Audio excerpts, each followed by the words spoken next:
Welcome back, all about Truvis number 62. As you can probably tell if you're eagle-eyed, I'm literally just recording a few all in a row.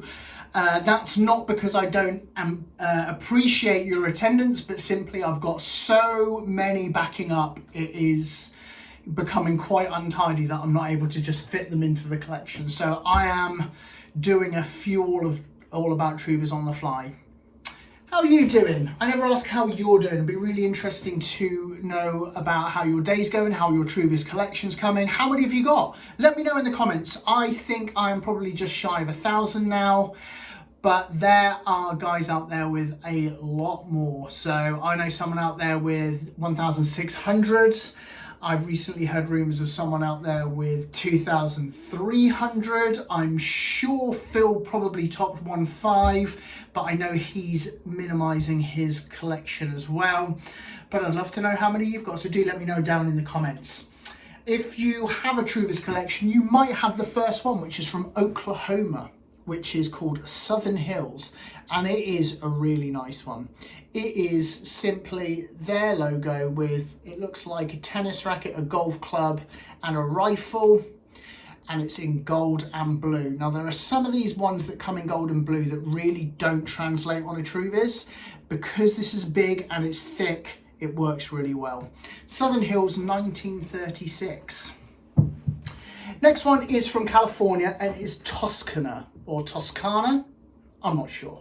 Toscana. It is in maroon without the pen. Now you know I love my nature balls, and you know I really love it when they don't do it in green. This one works perfectly, kind of got an autumnal feel, Toscana. Right, the next one is a couple that we've got today from, and I'm going to say it wrong, Saskatchewan in Canada. And this one was a gift from Peter. He just, because I helped him out with something, he gifted this one to me. So this one came at the grand price of $0, but emotionally I'm really thankful. So Peter, thank you so much. And this is Saskatoon from Saskatchewan. I'm really sorry if you're from there and I'm butchering your home county, or is it a state or a county? I'm guessing it's a county in Canada, but it is just their green logo on a white background, but everything is bold enough that you can see what's going on. In real life, instead of on camera with the sun, this doesn't get lost. It's actually a really nice one. Thank you, Peter. Next one is one that I've been trying to get hold for a while, and you see them in the UK quite a lot, but I've never managed to get my hands on one until yesterday. And this is Whisker, which is from Germany. And it's really quite straightforward. We're really getting the sun now, so I'm really glad that I wore this hat. But it's got the play number 2000, and it's just a really nice ball. In blue, on white, you can't go wrong. Next one is another one from the UK, and it is Stoke by Nayland. Now, Stoke by Nayland, I've obviously never watched this channel before, because the problem with this ball is it's on gold on a white background, and as you can see with the sun pelting through, you can't really make head and tail of it. It is a really small logo. Now they've probably decided to do it in gold. There's the number 50 on it, so it may be a golden anniversary ball, so they felt that doing it in gold would have, you know, resembled whatever event it was, the golden anniversary, but it just gets lost. It's like Prince's, the other ball from the UK in gold.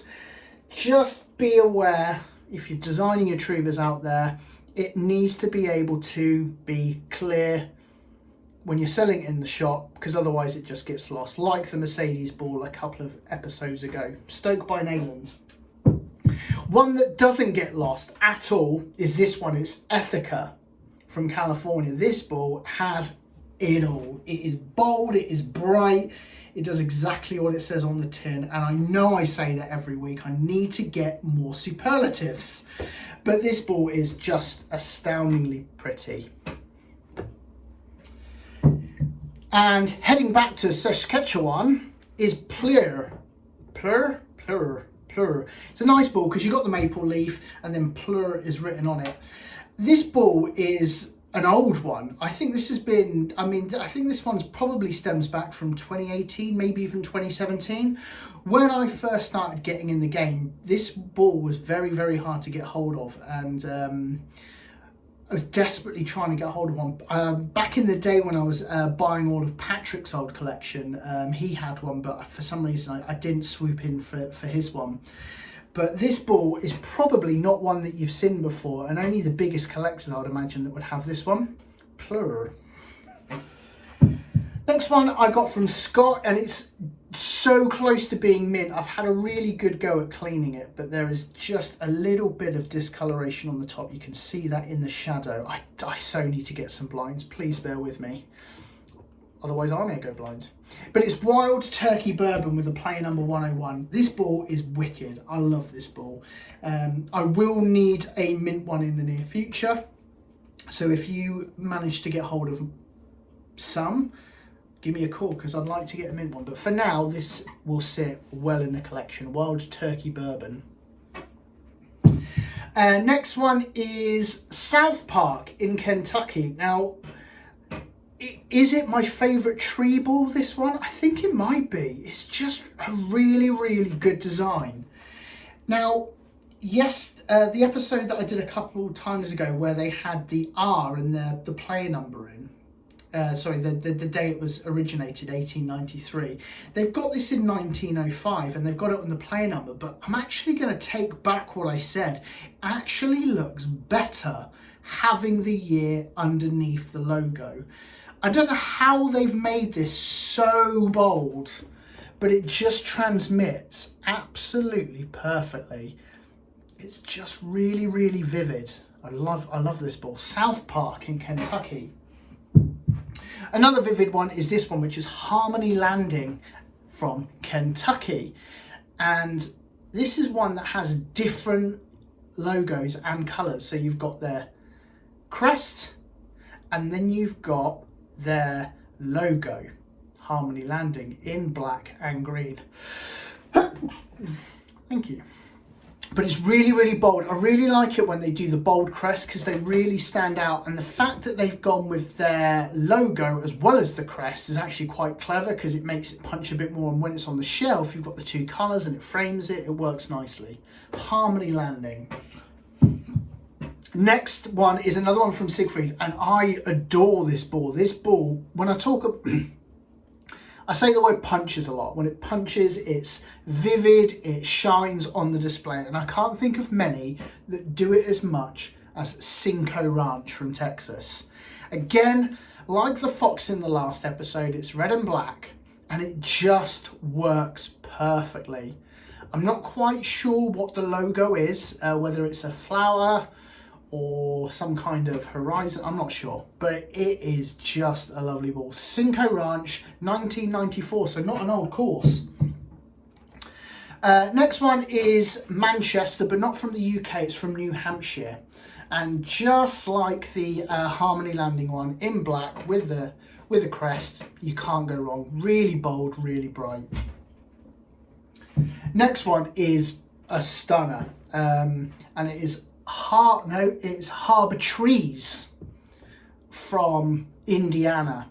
Now, I would probably put this in what I would call my porcelain section, which is balls that actually look like they belong on the side of a dainty teacup from China.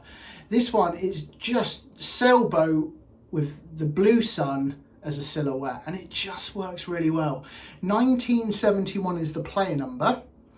And there is the logo. It's just a really pretty ball, that one. Talking about pretty balls, this is up there, guys. This is Bethesda from Maryland. And it's just stunning. Again, it's another nature one that's not in green. And it's just got a nice weight to it. Usually when they put a tree and they stick it right in the middle of the pen, standing up straight. But this one has a kind of angle on it. I can't tell you what's in the background. It looks like a set of flags. But it's just such a nice ball. I can't do it justice on this. But 1947 is the player number. I just can't. It's just a lovely ball. Next one is from another one from Norway, and it is Berheim. Really quite straightforward ball, but you know that I really like these light green and lime green ones at the moment, and this just fell into that section, so I had to tell Phil to give me this one. It's really straightforward, but it does exactly what you need it to. Green, boom. Next one is Black Hill in Connecticut, and it is a black and blue one, which you don't see that often. And what they've done is they've decided to go outside of the pen. So what they've done is they've just gone blue and black with a number 65 on it. Do you know what? It actually works. It's a little bit illegible because they've kind of got like this white silhouette in the bird, but it's not the worst ball to look at aesthetically at all. That was Black Hill, Connecticut. Next one is unknown, but it is punchy, and it's just this black anvil. It's not much to say about it really. It's just really, really clear. I have no complaints about the design about this ball. The only complaint I have is I don't know where it's from. Anvil with a player number 1 is going to be impossible to